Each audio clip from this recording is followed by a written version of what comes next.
Morning guys. Anything goes Saturday. So it's March 2nd, 2019, and yet another freaking dusting of snow.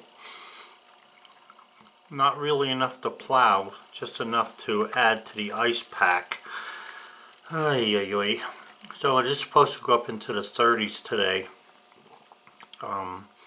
At least that's what it says for this area, but usually we're 7 degrees colder.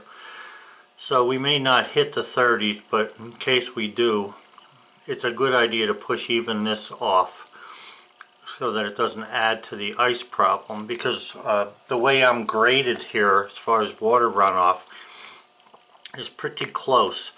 I'll have water in my garage if if I get too much ice buildup. So I think I'll probably go out there, start the truck up, and then go take care of that. But first I need a cup of coffee because I only got like one eye open. Beautiful though.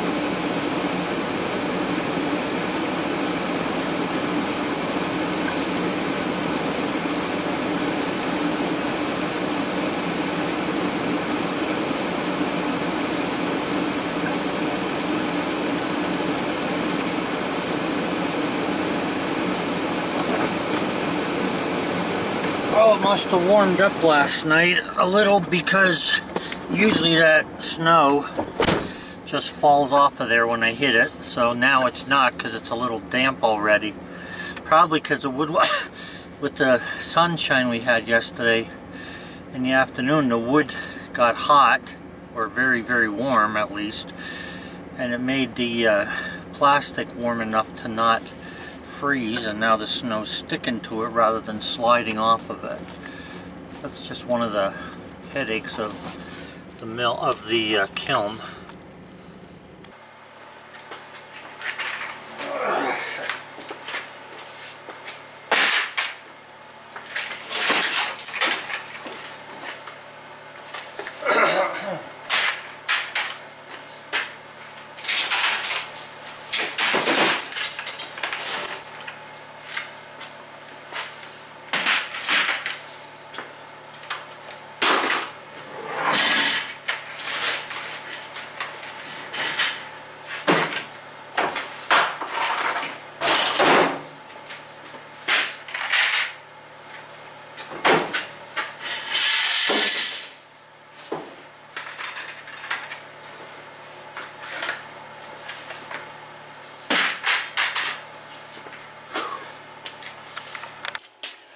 This is the first time that I've used the plasma cutter since I made this thing here, this guide and stuff, to cut metal, and I was taking my time with it. It came out really nice, very minimal grinding, if any, hardly any.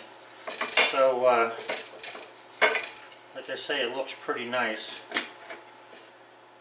This is for another set of those bevel cutters.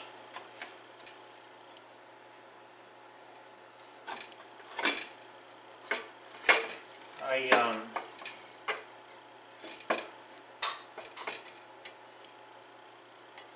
had some visitors this morning. Again, it's Saturday, and Saturdays are kind of a tough day for me. I really have a lot of people come for different things.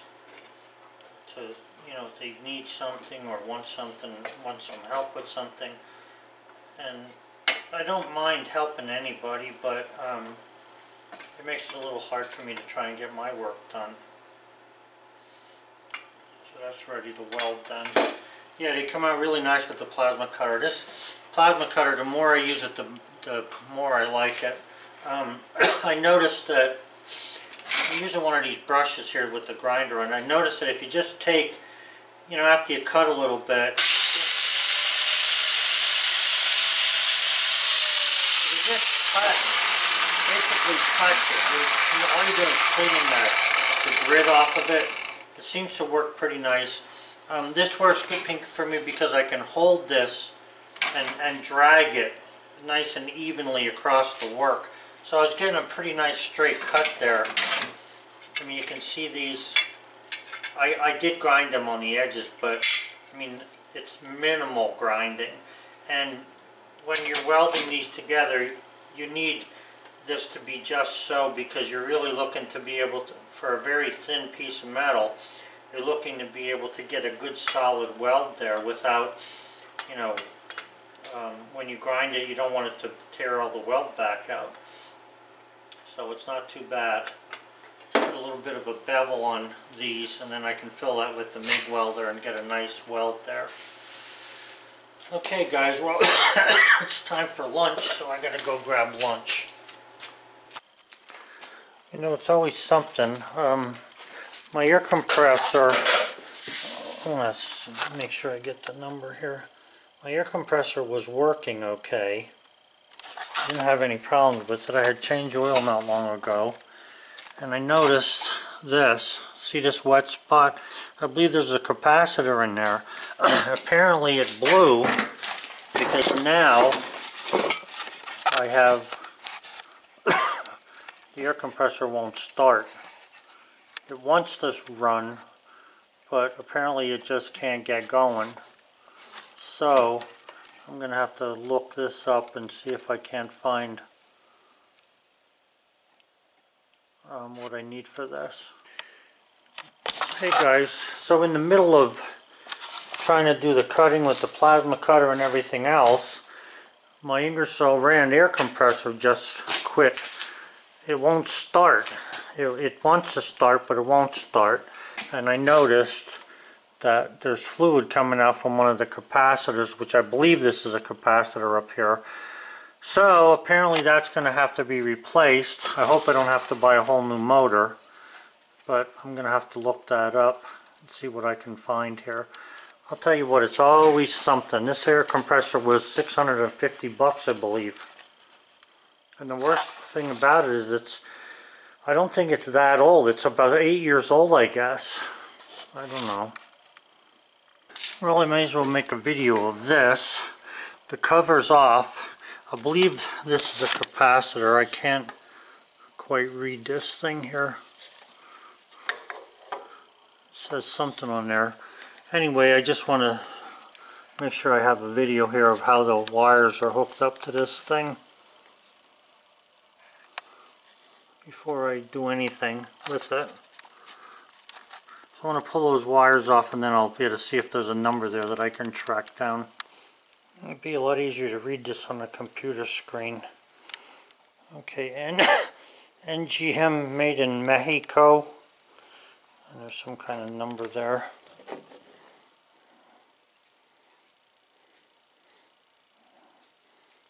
I know I'm videotaping it, but I can't read it worth a darn. So I gotta see if I can find this thing. Okay guys, so here's the story with this capacitor. It's a start capacitor, and what's important here is this micro something rads 189 to 227. That matches the one I have, and it's 250 volts, and the dimensions of the thing are the same. So I'm hoping this thing's gonna work. I bought 2 of them just in case. This is certainly not the video I expected to make today, but I've been looking for this thing now for 2 hours, and I finally dug this up. You know, you would think that Ingersoll Rand would have these in their parts thing, but they didn't. They had the motor for $500, and the compressor was only $650, I believe. So I'm not about to pay $500 for a motor. I wanted to see if this had the same thing in it. This doesn't. This is probably a I'm thinking this might be a run capacitor, but anyway, there's no way for me to tell if this thing is broken or not. The other one drained oil out of it, and I think that's why it, let me know that it was bad, but I have no idea, so I don't know, maybe I would order one of these. So anyway guys, in referring to this Ingersoll Rand air compressor, I am very happy with this thing. And I looked up when I had bought it, it's 7 years old. That's when it was manufactured, 7 years ago. And I had previously I think I had a Sears air compressor. It was laid down one. I like this vertical tank type. But yeah, so it's 7 years old, and I keep it plugged in 24/7. Sometimes I can hear it kick on in the middle of the night if I'm awake or whatever, because I do leave it on all the time. So I think it's been good. I think it can last a lot longer. I mean, I had an air compressor in the shop that I had for fixing heavy equipment that was at least 35 years old. And I don't know, I guess they made them better back then, I don't know. Of course, this thing is an electrical issue. I'm not really sure what caused that thing to do what it did, but either way, it looks to me like it got a hole in it there. And this, you see that little round thing, there's a hole there, and I don't know what happened there, but and the hole looks like it's protruding outward. So I'm imagining there's oil in there and it just came out that way somehow. Maybe it's overheated or something, or just couldn't take a surge or whatever. And we do have power surges around here, because I notice a lot of times the lights will be flickering for no reason. It's nothing in the house, it's just the power coming in. So anyway, I thought you want to know that.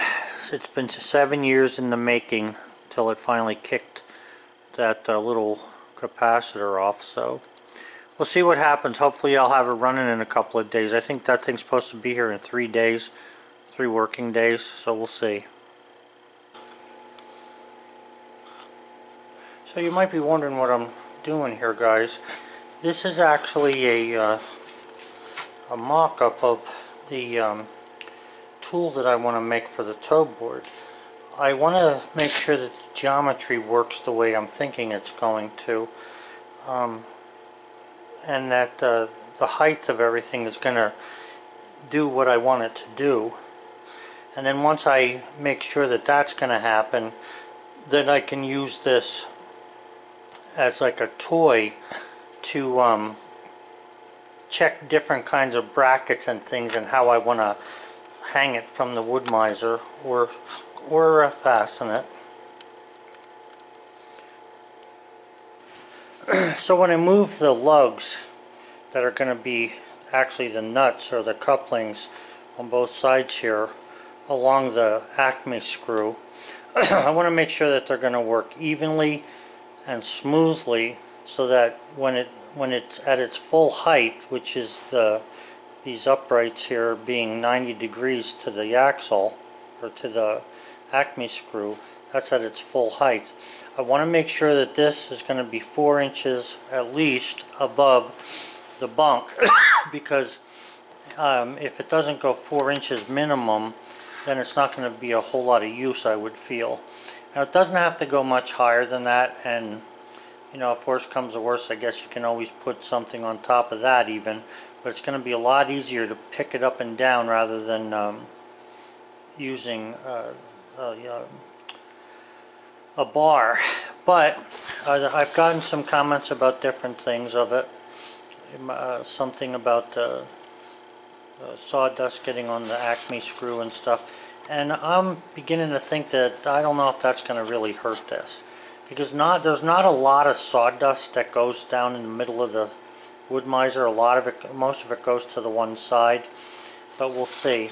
And also where the one end sticks out, because I have my sawmill 12 inches off the ground, it's not that much of a stretch for me to crank this.